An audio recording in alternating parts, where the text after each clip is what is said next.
برادر مکرم محمد ادریس صاحب نے سوال کیا کوارڈ سے کہ برادر محترم السلام علیکم. وعلیکم السلام ورحمۃ اللہ وبرکاتہ. میں جب وضو کرتا ہوں تو تھوکتا ہوں تو میرے تھوک میں خون شامل ہوتا ہے. میں پھر سے وضو کرتا ہوں, بار بار خون کی وجہ سے پھر سے وضو کرنا پڑتا ہے, جیسے میرا وقت بھی ضائع ہوتا ہے اور جماعت کی عادی نماز بھی سے بھی محروم ہو جاتا ہوں. یعنی کہ دانت ہے اس سے کبھی کبھار خون نکلتا ہے. اس مسئلے کا کوئی شرعی حل ہو تو بتائیں کہ کب تک اور کتنی بار وضو کروں.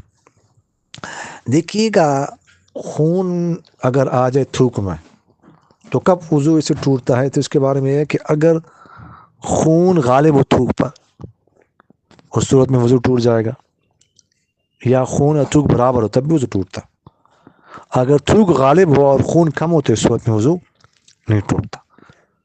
ایک مسئلہ تو ہے, اگر تو خون زیادہ آئے گا تو اس صورت میں پھر وضو کرنا پڑے گا. البتہ اگر ایسا ہو جائے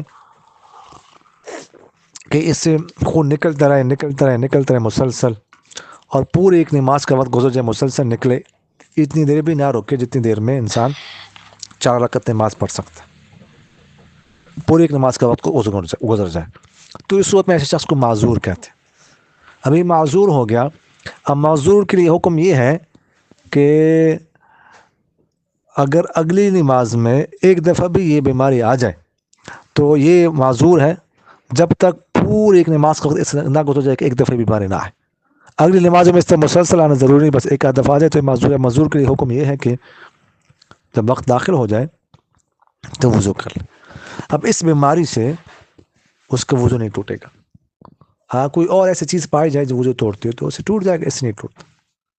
البتہ جب نماز کا وقت نکل جائے, دوسری نماز کا وقت داخل ہو جائے تو اس صورت میں پھر خود بخود وضو ٹوٹ جائے گا, نیا وضو کرنا پڑے گا پھر.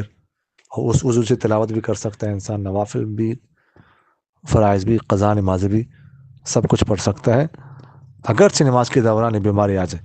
لیکن اگر معذور ہے تو اس کا وضو نہیں ٹوٹے گا.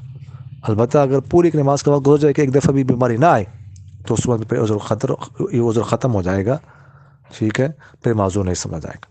جزاکم اللہ خیر. جزاکم اللہ خیر.